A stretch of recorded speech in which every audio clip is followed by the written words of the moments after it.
Hybrid. പക്ഷേ വീട്ടിലിത് blue കളറിലായിരുന്നു. ഞാൻ കൊണ്ടുവന്ന് നട്ടപ്പോൾ ഇതെന്താ അറിയില്ല, ഇതിനിപ്പോൾ റോസാണ് വരുന്നത്. റോസ് കളറിലാണ്. ഇതെങ്ങനെയാണ് കാണുന്നതെന്ന് എനിക്കറിയില്ല കേട്ടോ. ഫോണിലെടുക്കുമ്പോൾ എന്താ കളറ്, ഞാൻ നേരിട്ട് കാണുമ്പോൾ റോസാണ്. വീട്ടിൽ നിന്ന് ഞാൻ കൊണ്ടുവന്ന തൈ നീലേരിയായിരുന്നു.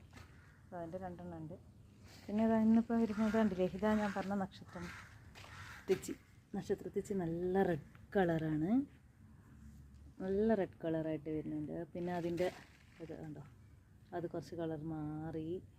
ശരിക്കും പറഞ്ഞാൽ ഈ ചെടിയാണ് എൻ്റെ കയ്യിൽ നിന്ന് നേരത്തെ പോയത്. അതിന് പകരം ഞാൻ എന്നിട്ട് വീണ്ടും വാങ്ങി വെച്ചു. എന്താ അറിയോ, മോനുണ്ടല്ലോ, അവന് സ്പ്രേ എടുത്തടിച്ചു. അപ്പം ഞാനൊരു സ്പ്രേ കൊടുത്ത് വെച്ചതായിരുന്നു. അവൻ സാധാരണ ആ ബോട്ടിലൊന്നും എടുക്കാത്തതാണ്. പക്ഷേ അവനെടുത്ത് അതടിച്ചു. പിന്നെ ഞാൻ കണ്ടില്ല. കുറച്ചുകൂടെ വെള്ളം അപ്പം തന്നെ ഒഴിച്ചാൽ മതിയായിരുന്നു. അത് പോയി. പിന്നെ ഇത് നമ്മുടെ മെൽസ്ട്രോമ, ഇത് വൈറ്റ് വാങ്ങിയതാണ്. ഇത് വൈറ്റിൻ്റെ ഒരെണ്ണം കൂടി ഉണ്ടായിരുന്നത്. ഇത് ഫുള്ള് പോയി. ഒക്കെ പോയി വരുമ്പോഴേക്കും പോയ കാര്യങ്ങളാണ്.